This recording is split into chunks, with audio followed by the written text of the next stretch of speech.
ఉన్న బంగారాన్ని విడిపించి ఆ రోజు ఆన్లైన్ రేటుకే మేము కొంటాం. Sharma gold company. నమస్కారం, నేను మీ జాహ్నవి. మనతో ఉన్నారు ప్రముఖ జ్యోతిష్య వాస్తు పండితులు, ప్రముఖ ఆధ్యాత్మికవేత్త, లలిత ఉపాసకులు బ్రహ్మశ్రీ నానాజీ పట్నాయక్ గురువు గారు.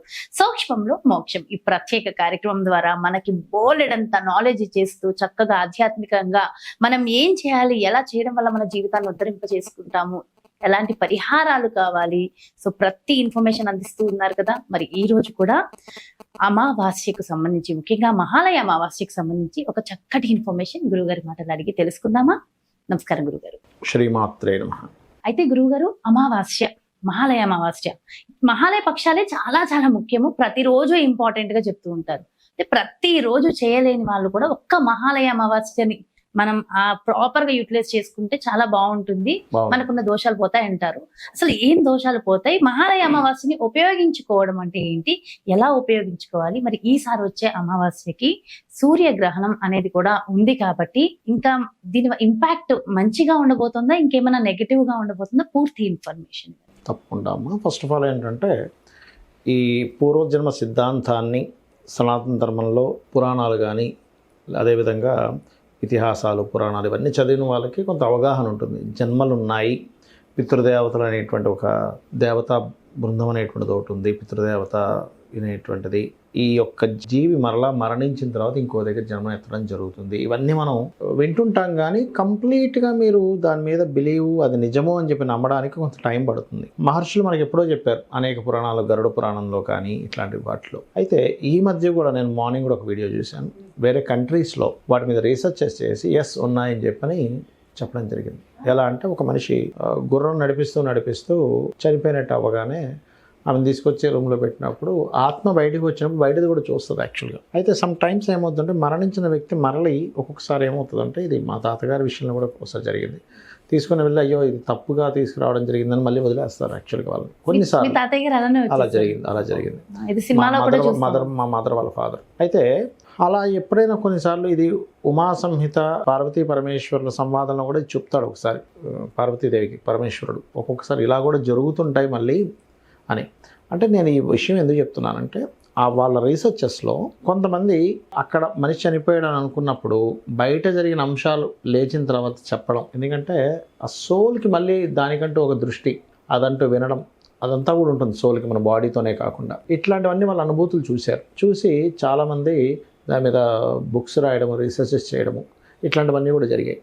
అంటే ఎప్పుడో మన వాళ్ళు చెప్పారు, ఒక జన్మ అనేటువంటిది ఉంది, ఆత్మ అనేటువంటిది ఉంది, ఆత్మ మరొక జన్మ తీసుకుంటుంది, పితృదేవతలు అనేటువంటిది ఒక వ్యవస్థ అనేటువంటిది ఒకటి ఉంది మనకి. అంటే ఇవన్నీ నీకు చనిపోయిన తర్వాత నువ్వు బ్రతుకున్నంత కాలము నమ్మకుండా ఇవేమీ లేవు అని ట్రాష్ అనుకొని, చనిపోయిన తర్వాత ఆ యమబట్లు వచ్చి 3 బట్లు వస్తారట తీసుకెళ్ళేటప్పుడు, అప్పుడు నువ్వు రియలైజ్ అయితే చేసేది ఏమీ లేదు, అంతే, ఏమీ లేదు, ఇంకా శరీరమే లేదు కదా మనం చేయడానికి. ఎందుకంటే నువ్వు ట్రాష్ అనుకుని పెట్టట్లేదు, గుర్తుపెట్టుకోండి. దాని తర్వాత నీ నీ పిల్లడికి తెలియదు ఆ విషయం. ఏదో వాళ్ళకి పూర్వజన్మ సంస్కారం ఉంటే ఆ పిల్లవాడికి ఎలగొచ్చు, ఇలాంటివి ఉన్నాయి మా నాన్నగారు పాటించలేదు నేనైనా పాటిస్తానని. అలా ఉంది అంటే అది పూర్వజన్మ వాసన అంటారు దాన్ని, పూర్వజన్మ పుణ్యం అంటారు.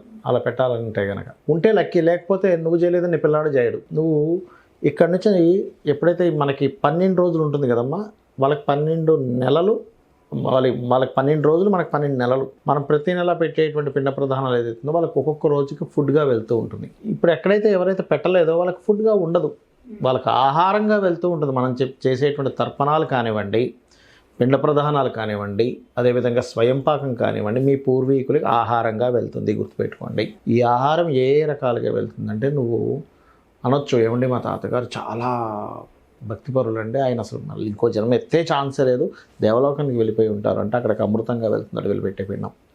పాముగా జన్మించావు, గాలిగా వెళ్తున్నాడు, పాము గాలిని తీసుకొని బ్రతుకుతుంది. ఒక రాక్షసుడిగా జన్మించావు, మాంసంగా వెళ్తుందట. ఏ జన్మ ఎత్తినా సరే ఒక రక్తం పీల్చే ఒక దోమగా జన్మించావు, రక్తంగా వెళ్తుందట. అంటే ఏమిటి, ఈ పిండ ప్రధానాలు కానీ ఇవన్నీ మనకి శాస్త్రాల్లో ఉన్నటువంటివే. వీటిని నేను ఒకటే చెప్తాను, మీ తాతగారికో నాన్నగారికో చేస్తూ ఉంటారు కదా, చేసేటప్పుడు ఖచ్చితంగా ఆ రోజు ఎన్ని పనులు ఉన్నా లీవ్ పెట్టుకోండి. మీరొక్కరే కాకుండా మీ ఇంట్లో పిల్లలకు కూడా ఆ రోజు స్కూల్ మానిపించి ఇంట్లో కూర్చొని చెప్పండి. ఎందుకంటే మనం ఏదో చేసుకుంటూ వెళ్ళిపోతే ఆ పిల్లవాడు ఎప్పుడూ చూడ్డు, స్కూల్కి వెళ్ళిపోతాడు. పెద్ద అయిన తర్వాత తల్లిలో ఎవరో చెప్పింది, అరే ఇట్లా ఉంటారంటే what is this, I don't know. చిన్నప్పటి నుంచి కనుక కూర్చోబెట్టి, నాన్న ఈ రోజు మీ తాతగారిది నేను పెడుతున్నాను చూడు, ఇలా ముగ్గురు ఉంటారు, నాన్న తాత ముత్తాత అనేటువంటి వాళ్ళ పేర్లు ఇవి, ఇలా పిండ ప్రదానాలు చేస్తాం, ఇలా పురోహితుడిని పిలుస్తాం, అతను ఇలా చేస్తారు, దీన్ని మళ్ళీ గైలు కూడా చేసే ఉంటాయి అని చెప్పడం జరుగుతూ ఉంటుంది. అలా చెప్పి మనం చేయించాలి. చాలా మంది పిల్లలు వద్దు ఇలాంటివి చూడకూడదు, వాళ్ళని ఉంచకూడదు అని చెప్పి తప్పమ్మో, పిల్లల్ని ఉంచాలి, వాళ్ళకి నేర్పించాలి. ఎక్కడ నేర్చుకుంటారు, ఎవరు చెప్తారు చెప్పండి? పిల్లలకి చెప్పాలి. అమావాస్య, మహాలయ అమావాస్య చాలా గొప్పది. ఇంకొంతమంది అయితే గయకి కూడా వెళ్తారు, ఆ రోజు గయ వెళ్తారు. గయాలో చేసే శ్రాద్ధం చాలా గొప్పదని చెప్తుంది శాస్త్రం. గయాసురుడు అనేటువంటి రాక్షసుడి ద్వారా గయ వచ్చింది చెప్పాలంటే. ఆ వృత్తాంతం కూడా వింటే చాలా మంచిదని చెప్తూ ఉంటారు. అది ఇప్పుడు చెప్తాను, వచ్చింది కాబట్టి మాట్లాడుతుంది. గయాసురుడు గురించి చెప్పండి. ఇక్కడ గయాసురుడు అనేటువంటి రాక్షసుడు, మామూలుగా రాక్షసులు ఏంటి, శివుణ్ణి లేదా బ్రహ్మనే తపస్సు చేసి వరాలు పొందుతాడు, విష్ణువు వచ్చి హతమారుస్తాడు. ఇక్కడ ఈ రాక్షసుడికి సడన్గా ఏమనిపించిందంటే, ఏమిటి అందరూ శివుణ్ణి విష్ణువుని, మనం శివుణ్ణి బ్రహ్మనే పూజిస్తాం, మనం విష్ణువుని ఆరాధిద్దాం అనిపించింది. ఆయన విష్ణువుని తపస్సు చేశాడు, విష్ణుమూర్తి ప్రత్యక్షమయ్యాడు. తపస్సు చేస్తే ప్రత్యక్షం అవ్వడు. అప్పుడే తపస్సు చేస్తుంటే ఆ తపోగ్నిని మిగతా దేవతలు తట్టుకోలేకపోతుంటారు. తట్టుకోలేక విష్ణువు దగ్గరికి వెళ్తారు వీళ్ళంతా. అయ్యా అతనికి తొందరగా ప్రత్యక్షమై ఏదో ఒకటి ఇవ్వండి, మేము ఆ తపస్సు యొక్క అగ్నిని మేము భరించలేకపోతున్నాం, తపోగ్నిని మేము భరించలేకపోతున్నాం, మీరు వెళ్ళి ఏదో ఒకటి వరం ఇవ్వండి అంటారు. అనగానే ఈ విష్ణువు వెళ్తాడు ఆయన దగ్గరికి, గయాసురుడి దగ్గరికి.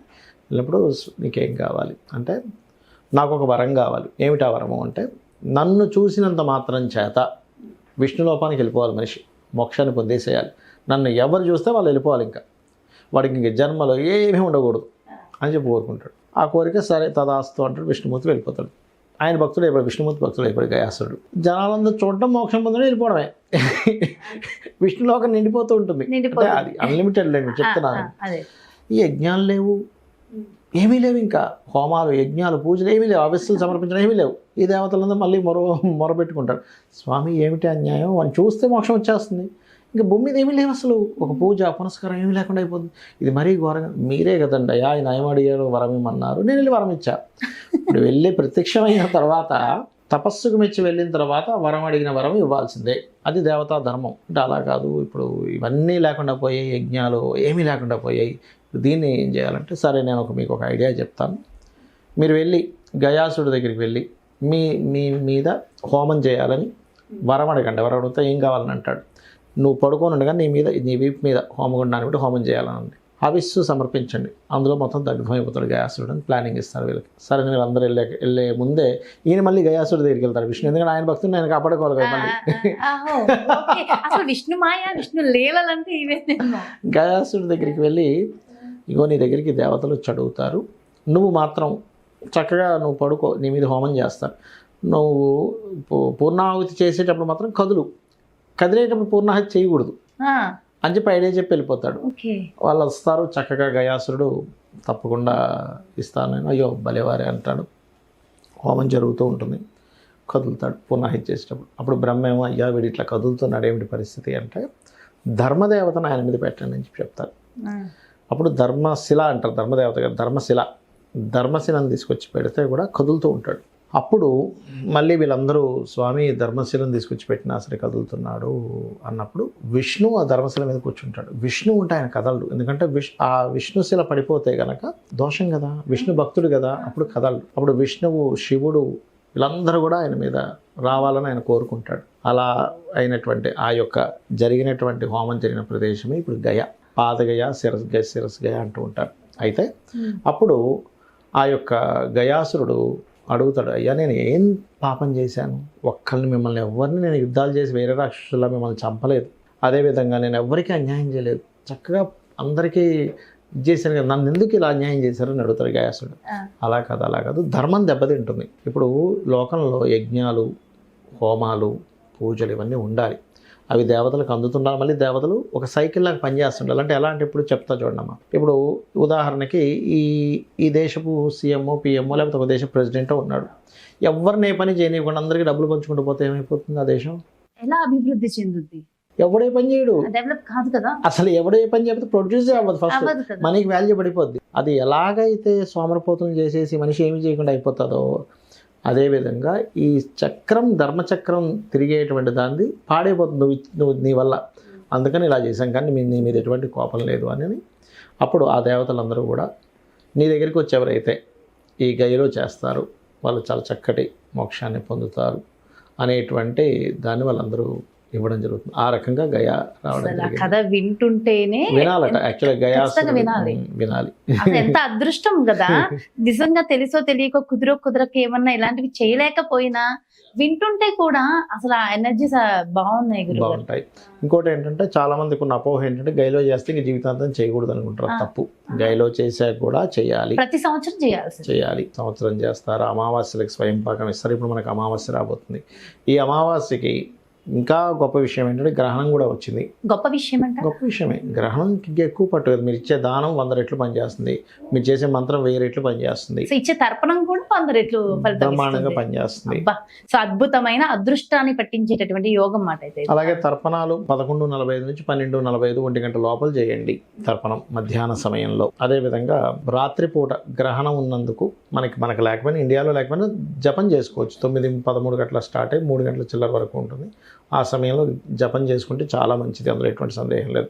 సాయంత్రం పూట అమ్మవారి యొక్క ఆరాధన ఈ మహాలయ అమావాస్యలో మధ్యాహ్నం మీరు తర్పణాలు ఇస్తే సాయంత్రం పూట లలితా సహస్రనామ శ్రవణము పఠనము లేదా కుంకుమ పసుపు తీసుకొని వేస్తూ శ్రీమాత్రే నమః అనే నామస్మరణ చేయడం అన్ని విధాలా చక్కటి ఫలితాన్ని ఇస్తుంది. అయితే క్రితం వీడియోలో మీరు చెప్పారు కదా, అమావాస్య రోజు అంటే ముందు రోజు నెయ్యి అన్నం తినాలి అని చెప్పి తర్పణం ఇచ్చిన తర్వాత తీసుకోవాలంటారు. కాదు, ముందు తర్పణాలు ఇచ్చిన తర్వాత భోజనం చేయాలి. భోజనం చేయాలి. ఆ భోజనంలో అంటే క్రితం వీడియో ఎవరైనా చూస్తే వాళ్ళకి క్లారిటీగా అర్థమవుతుంది. ఒక చిన్న పరిహారం కూడా చెప్పారు, అది కూడా అమావాస్య రోజే. సో ఒకవేళ చూడలేని వాళ్ళు ఉంటే ఆ వీడియోని కూడా ఒకసారి చూడండి, వీక్షించండి, ఇంకా క్లారిటీగా అర్థమవుతుంది. అమ్మవారి నవరాత్రుల గురించి చెప్పిన వీడియో అది. అమ్మవారి నవరాత్రుల గురించి సంబంధించిన వీడియో ఖచ్చితంగా వీక్షించండి. ఎందుకంటే ఇలాంటి పరిహారాలు తెలుసుకోవడము, నాలెడ్జ్ గెయిన్ చేసుకోవడం, మనకున్నటువంటి దోషాలను పోగొట్టుకోవడం చాలా ముఖ్యం. అసలు ఎంత చక్కటి ఇన్ఫర్మేషన్ అంటే నభూతో నా భవిష్యత్తి అంటే ఇలాంటి అంశం వినడం ద్వారా కూడా మనకున్న ఈ పితృ దోషాలు తొలగించుకోవచ్చు అనేది ఒక కథ రూపంలో చెప్తూ ఆ రోజు చేయవలసిన విధి విధానాలు చెప్పారు గురుగారు. Thank you so much Guruji. నమస్కారం. శ్రీమాత్రే నమః. చూసారు కదండి, ఇది మహాలయ అమావాస్య. ఖచ్చితంగా మరి ఈ మహాలయ పక్షాల్లో చేసిన వారు కానివ్వండి, అన్ని విధి విధానాలు చేయలేని వారు కానివ్వండి, ఖచ్చితంగా ఆ రోజు ఏం చెయ్యాలి, ఎలాంటి పరిహారాలు మనం పాటించాలి, ముఖ్యంగా గురువు గారు చెప్పిన కథ ఉంది చూడండి, నభూతో నా భవిష్యత్తి, అలాంటివి మనం వినాలి. వినడం ద్వారా కూడా గజేంద్ర మోక్షం విని దోషాలు పోగొట్టుకుని అద్భుతంగా ఉన్నాము అని చెప్పిన వాళ్ళు ఎందరో ఉన్నారు కదా, అలాంటి ఫలితం ఖచ్చితంగా ఈ కథ విన్న వాళ్ళకు కూడా వస్తుంది అని మనస్ఫూర్తిగా అర్థమైంది నాకైతే. ఎందుకంటే కొన్ని వైబ్స్ మనకు అర్థమైపోతుంటాయి కదా అలా. సో ఖచ్చితంగా ఈ కథని వినండి, గురువు గారు చెప్పిన పరిహారాలన్నీ కూడా ఫాలో అవుదాము.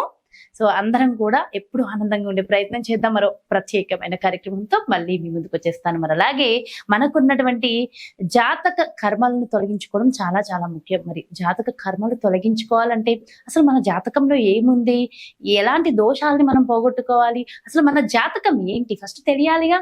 మరి ఒక్కసారి జాతక పరిశీలన చేసుకుని దానికి తగిన విధి విధానాల ప్రకారం మీకు పరిహారాలు కావాలి, మన నానాజీ పట్నాయక్ గురువు గారి అపాయింట్మెంట్ కావాలి అనుకుంటే క్రింద డిస్ప్లే అవుతున్నటువంటి నెంబర్స్ కి కాల్ చేయండి, అపాయింట్మెంట్ తీసుకోండి. నమస్కారం.